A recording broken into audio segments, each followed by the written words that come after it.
Good, whatever. Good evening, good afternoon, good morning. Tristan Talks Family. Hope you all are well. It's been about 5 days. School's coming down with the last couple weeks of school. We're starting to study for these finals, even though I should have started weeks earlier. But that's okay. We're still gonna pass them. But today we're gonna talk about empire or imperialism. Same thing. But capitalism and imperialism being the highest form of capitalism. And lies and war.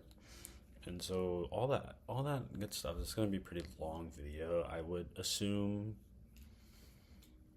I think. But they tell you these things about what war is supposed to mean. They tell you the war in Iran is about, or Iraq is about freedom. It's about intervention. It's about democracy. They tell you that the news is neutral, like they don't choose a side, and these maps are neutral, and the borders were always there. They are obviously lying to you. Not all of them, though, but not always on purpose. But the system that produced those lies have been running for hundreds of years, and it's running right now. We're going to talk about empire not as an ancient concept, but something that ended when the European flags came down, but as a living structure, an economic structure, a structure that requires war to survive, and requires these lies that they tell you to justify said war. And we're mainly going to be taking our guide from Imperialism, Highest Stage of Capitalism by Vladimir Lenin in 1916.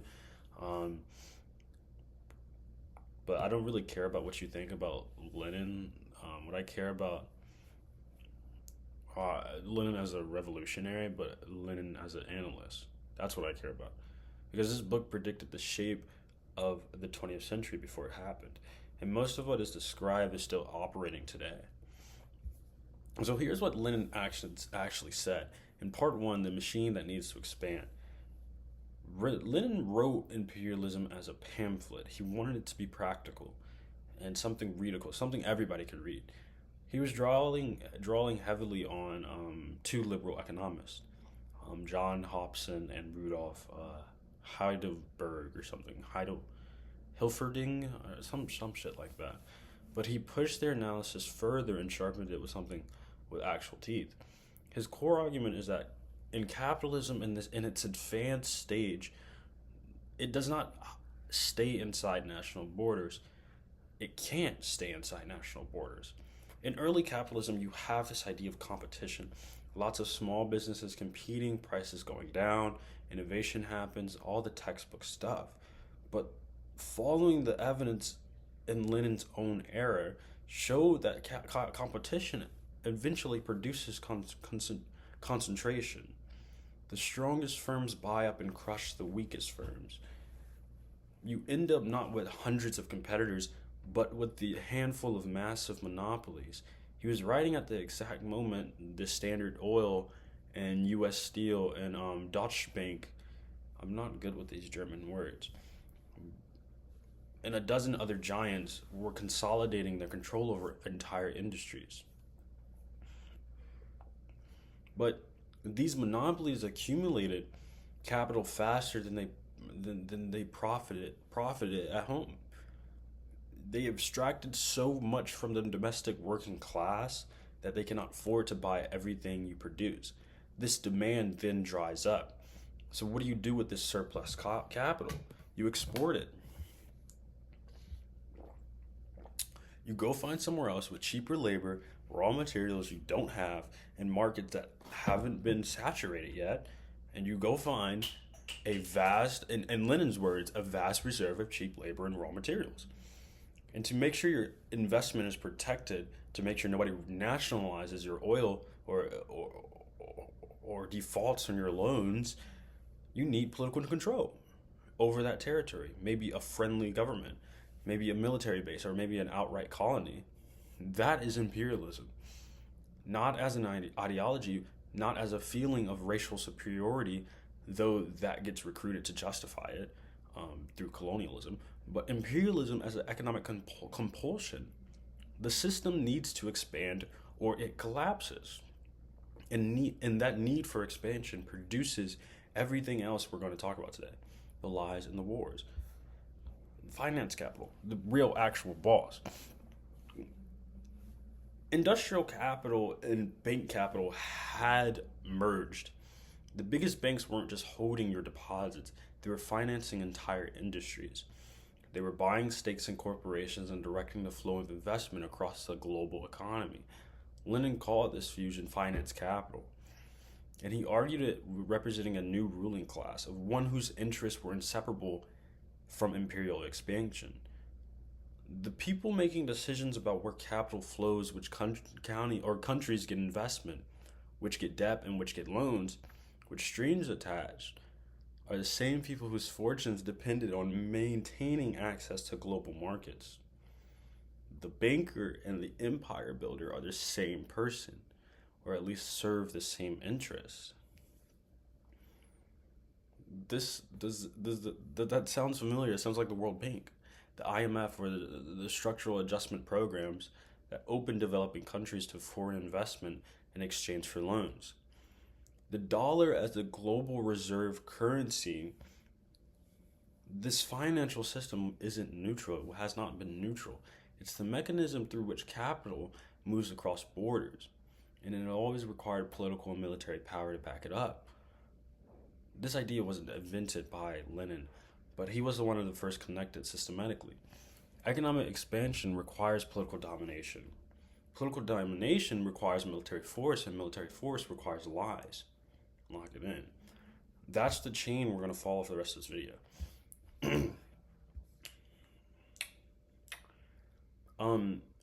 By the time Lenin is writing this, the world has already been divided by the Berlin Conference in 1884 and 1885. Every piece of land, every coastline, every resource-rich territory has already been claimed by one great power or another. There's no more free territory to absorb. What does that mean for a system that needs to keep expanding, though? It means the only way to grow is to take from someone else, and that means war between empires becomes not a possibility, but a structural inevitability. Lenin was writing 2 years into World War I. His argument was that the war wasn't about nationalism or the assassination of an archduke or the stubbornness of monarchs. It was a war between competing imperial powers fighting over who gets to control which piece of the already divided land. Germany's industrial capitalism had already developed late, but fast. By 1914, it was arguably the most productive industrial economy in Europe, but it had fewer colonies than Britain or France. From Lenin's perspective, the war was Germany demanding its place in the sun, its share of the global surplus that the empire provides. That reframing is brutal, but because it's clarifying.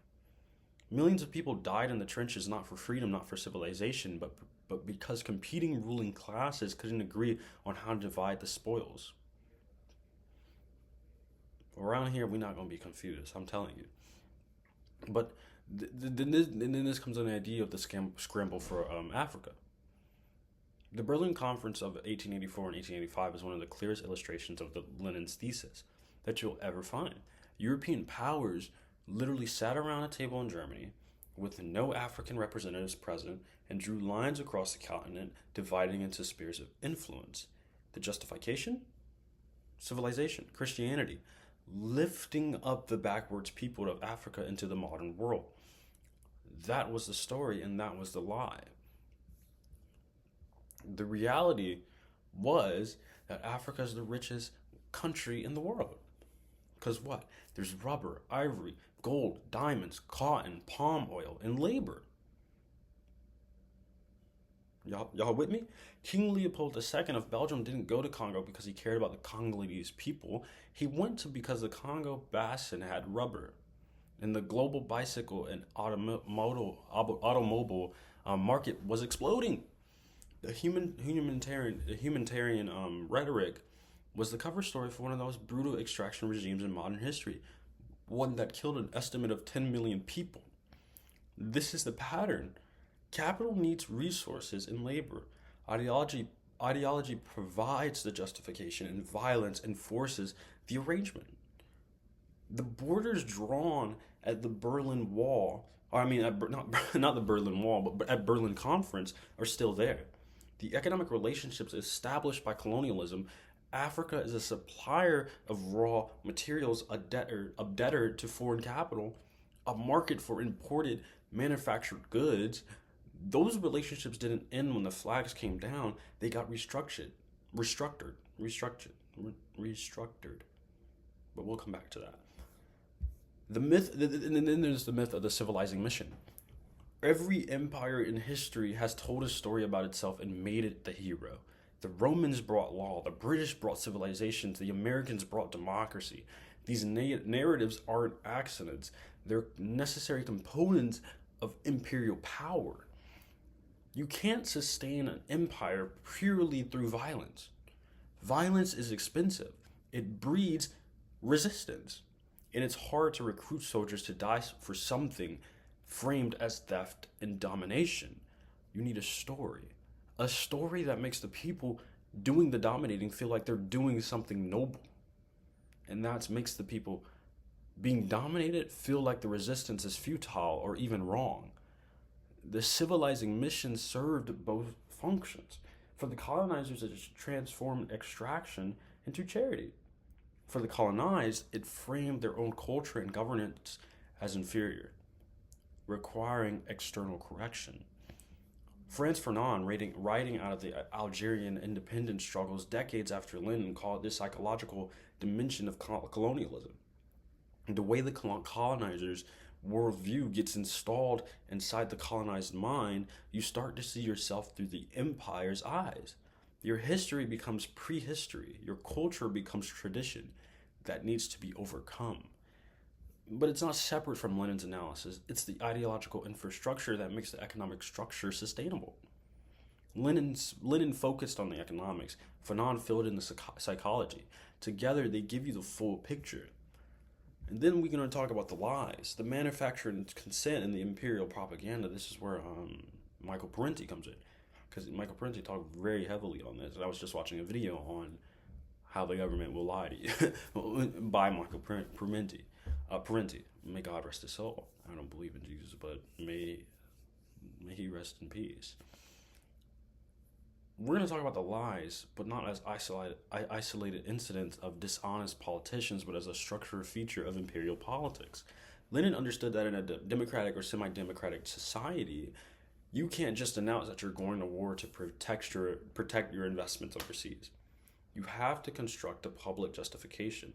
You need the people, or at least enough of them, to believe the story. Walter Lippmann, the American journalist, writing around the same time, called this manufacturing consent. The idea that modern mass media and public relations were tools for shaping how populations understood political reality. Later, Lippmann thought was mostly benign, but it was even necessary. Noam Chomsky, a century later, showed it was a primary tool of power. The pattern is remarkably consistent, though, across different eras and different empires. You need a crisis, an atrocity, an imminent threat, something that makes the war feel defensive, even reluctant. But think about Cuba in 1898.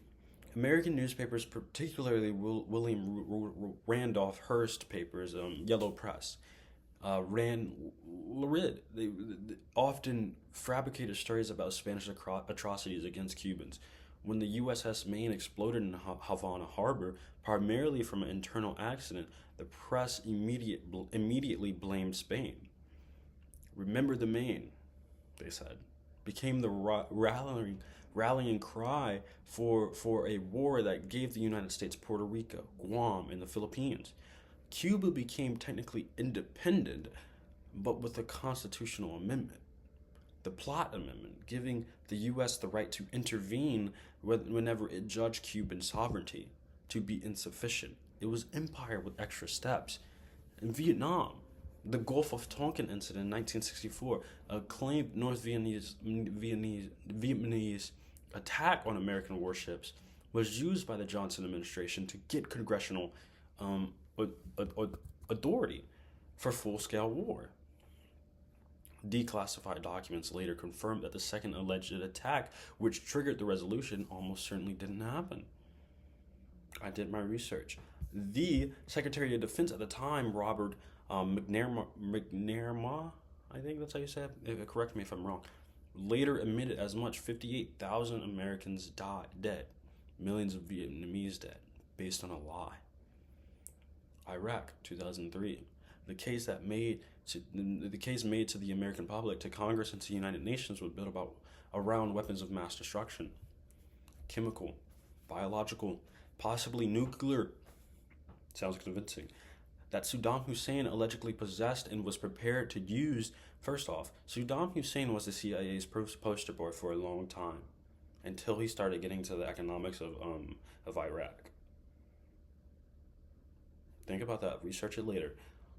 The intelligence was just cherry-picked. Dissenting analysts were sidelined in the media, traumatized by September 11, 2001, to demonstrate patriotism, largely failed to ask the hard questions. Thoughtlessness. No weapons of mass destruction were found. No weapons of mass destruction are still yet to be found. See what I'm getting? Iran. Are there any weapons of mass destruction over there? Let me know. If there is, if I'm lying, I'm flying. But hundreds of Iraqis dead. The region was destabilized in ways still being lived today. Because Iraq was a democracy before America came in. They were. A constitutional democracy at that, with a prime minister. Yet they still are fighting the same problems caused by Americans on a lie. But guess what? Them oil fields were secured. I promise you that. Them oil fields were secured. But this isn't conspiracy theory. This is documented history. I'm not laughing anymore. The question I want you to ask is not just did they lie, but why do the lies always take the same shape? Why is it always about protection, defense, liberation? Why is the economic interest always the thing that goes unmentioned? Because if you told the truth, and if you said, we need to control this region because our capital is investment there and our companies need to access it to its resources and markets. That was my impression of like a president. I don't think that was really good. But that's not a story people will go to war for. So you build a different story every time. Wake it up. The role of racism, though, in imperial lies. W.E.B. Du Bois. Y'all know I do my research. I do this shit for real. But Du Bois, writing in 1915 in an essay called The African Roots of War, made an argument that complements in some ways sharpens Lenin's argument. Du Bois argued that racial ideology wasn't just a byproduct of colonialism. It was one of the primary tools. By defining African and Asian as fundamentally inferior, not as not fully human, empire made their exploitation legal or legible, and even moral to its domestic population. You don't steal from equals. You don't kill the people who are fully human without telling a story about why they aren't.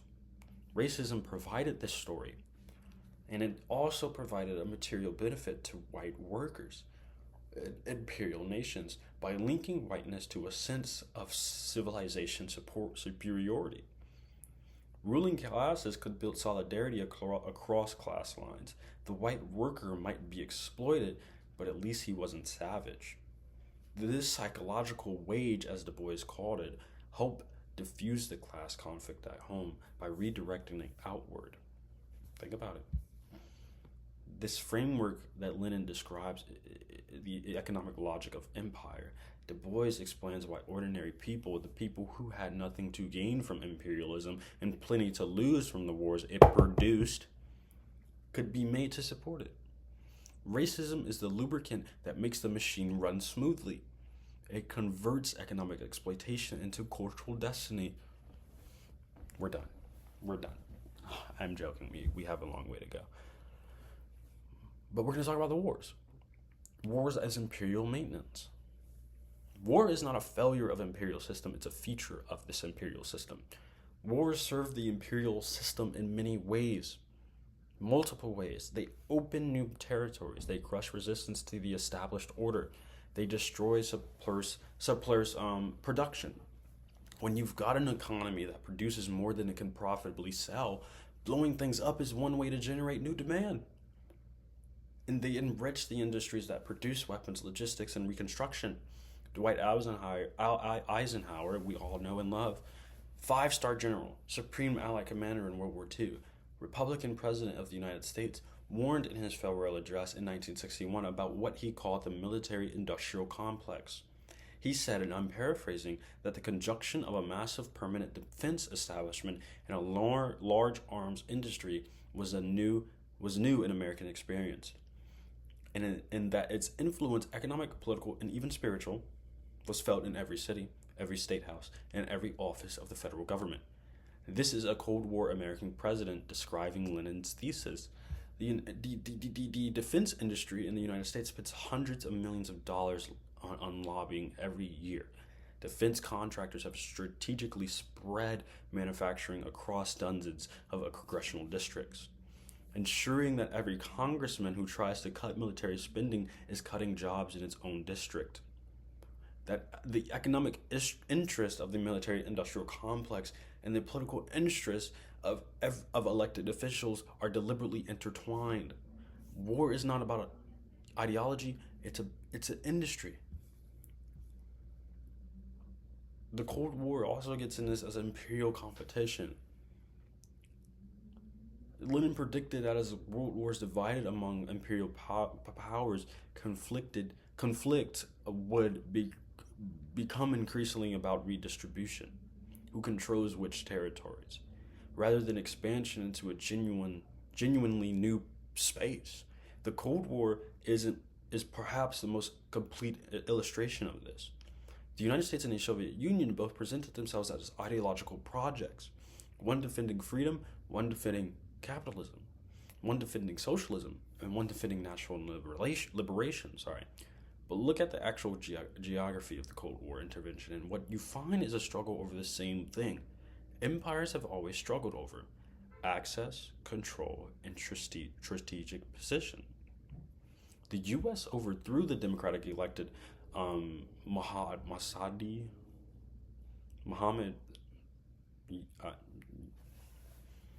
if you know what I'm talking about, you know what I'm talking about, in Iran in 1953. Not because he was a communist, but because he nationalized the Anglo-Iranian oil company. He wanted Iran's oil to benefit Iranians. Now, that doesn't sound too bad to me. I mean, I think that sounds pretty good. The CIA called this a threat to the free world. Oh my God. What? The CIA called it a threat to a free world because he wanted to serve Iranians oil that was in Iran to serve Iranians? Gosh, the CIA must be so right. I'm obviously joking. But the U.S. overthrew Jacobins in Guatemala in 1954. Jacobins had implemented a land reform program that affected United Fruit Company holdings. The Dual brothers, John Foster as Secretary of State, Allen as CIA Director, had ties to United Fruit. The coup was codenamed Operation PB Success. The democratic government was replaced with a military dictatorship that ruled through terror for decades. America must be on a roll. Patrice Lumumba in Congo, I don't think I said that last name right, but y'all know what I'm talking about, was assassinated in 1961 with CIA and Belgian involvement. Patrice had called for the genuine Congolese sovereignty over Congolese resources. He was replaced by Mobutu Sese Seko, or Sese Seko, I think I'm saying that right, one of the most corrupt and brutal dictators in African history, who was backed and sustained by the United States for 30 years because he was anti-communist and reliably open for business. I'm not listing these to be inflammatory, though. I'm listing these people because this is what the historical record shows. The language of freedom and communism was the surface. The content was capital, resources, and control. This is Lenin's thesis, with names and dates attached. The War on Terror, 2001, as an imperial project. The War on Terror, launched after September 11, 2001, is the contemporary form of this dynamic and deserves sustained analysis that Lenin is providing. The attacks of September 11th were real. The grief was real, and I do give them that. The desire for a response was real and understandable, but the shape of the response, the decision to invade Afghanistan, to invade Iraq, to establish a global surveillance architecture, to conduct drone strikes in 7 countries simultaneously, that shape was not determined by the attacks. It was determined by a set of pre-existing strategic interests that the attacks made it politically possible to pursue. We're not in Iran just because we want to be in Iran. We're in Iran because Iran serves someone's interest. It serves these people's interest. Wake it up. The Project for a New American Century, a neoconservative think tank whose members included Dick Cheney, Donald Rumsfeld, and Paul Wall. These people's names are so stupid. I'm sorry. But had published documents in the late 1990s called for the removal of Saddam Hussein and the establishment of the American military dominance in the Middle East. They wrote in 2000 that their agendas might require a very long time to achieve, absent, they noted, some catastrophic and catalyzing event like a new Pearl Harbor. I did the research. The catastrophic event came on September 11, 2001. Within weeks, plans were in motion for a war that had already been planned.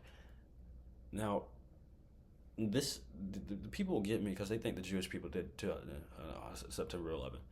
The American people did September 11th. Don't get me on that. Within weeks, plans were in motion for wars that had already been planned. The emotional political conditions were created by the attacks. This idea of fear, grief, nationalist rage were the raw material for which consent was manufactured.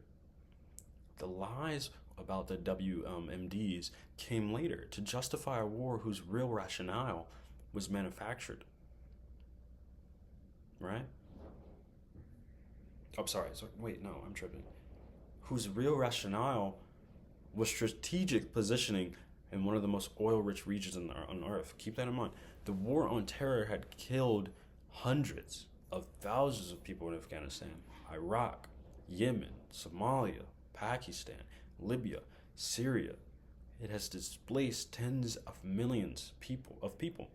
It has cost the United States over $8 trillion by the most careful estimates. Money has flowed into coffers of Lockheed Martin, Raytheon, Halliburton, and 100 smaller contractors. The wars are presented as failures.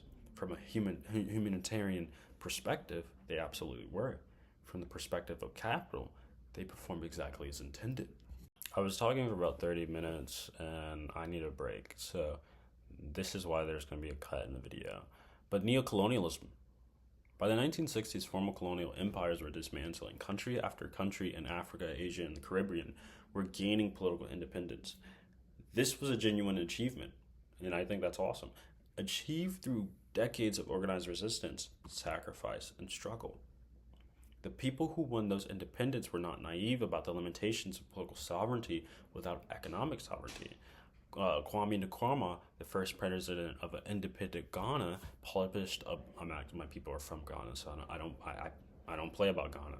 Published a book in 1965 called Neocolonialism, the last stage of imperialism. The title deliberately echoing Lenin.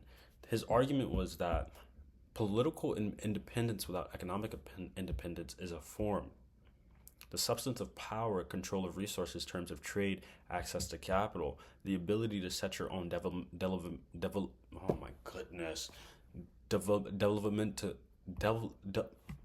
slow down.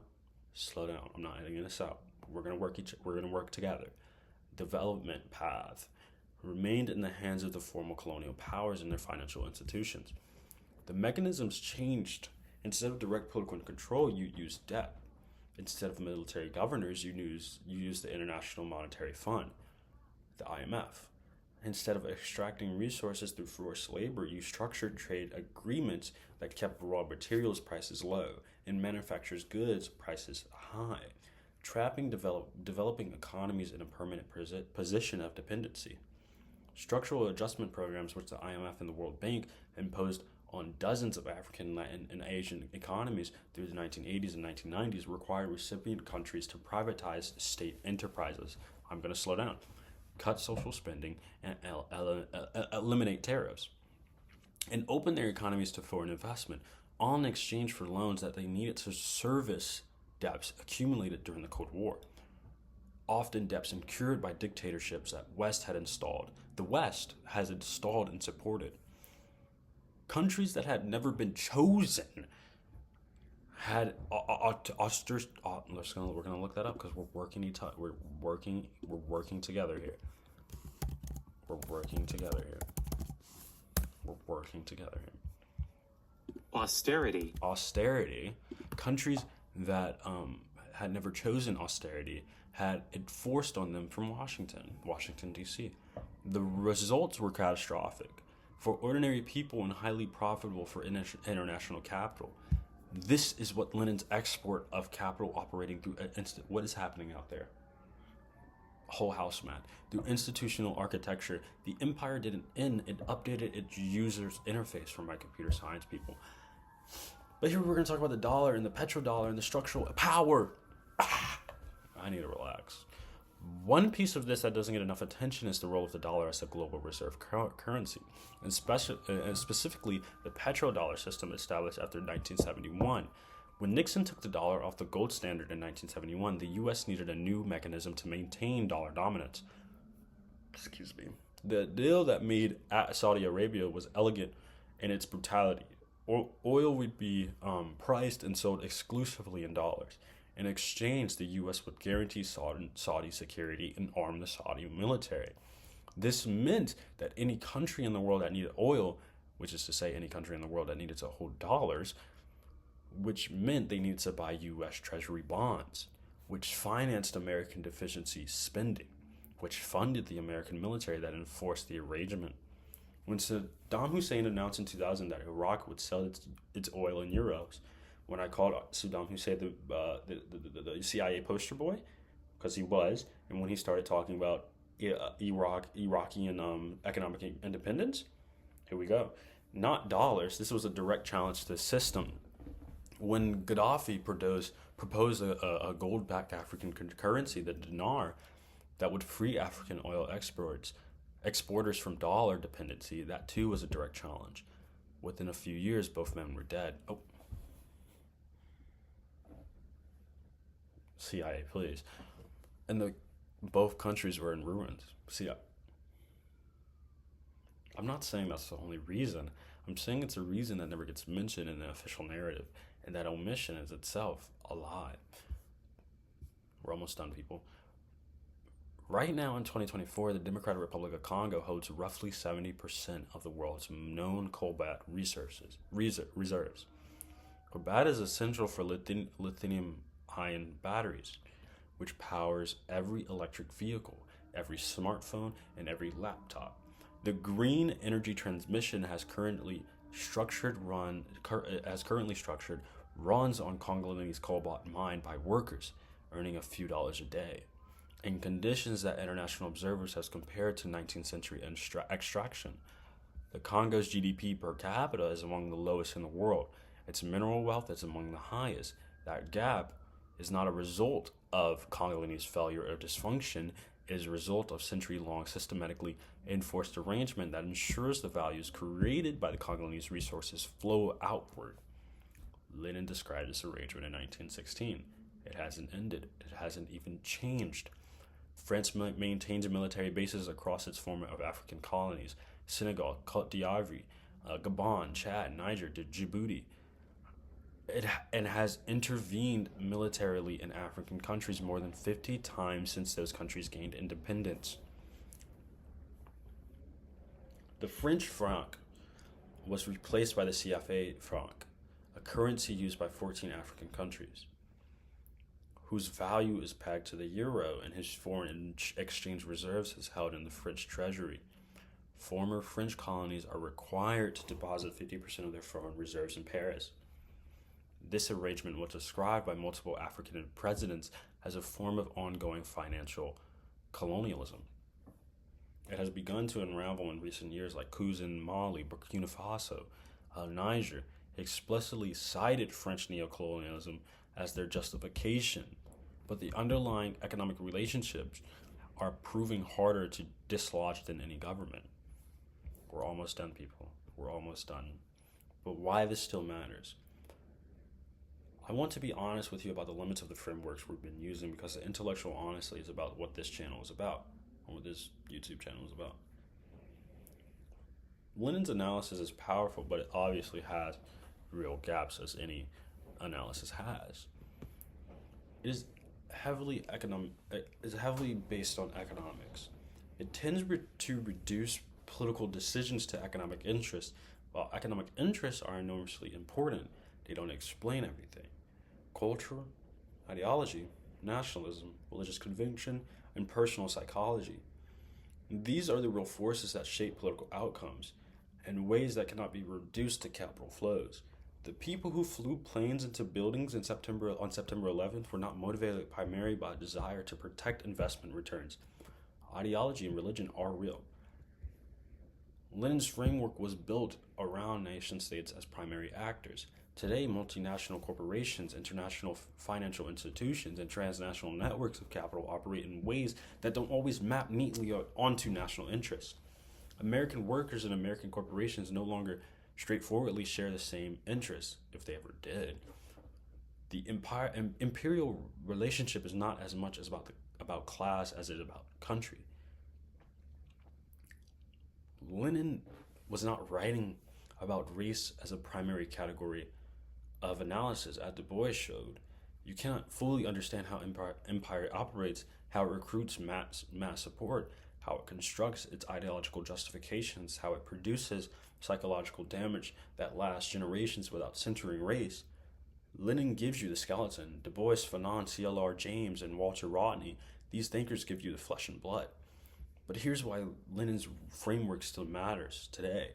It gives you a structural explanation for patterns that otherwise look like coincidence.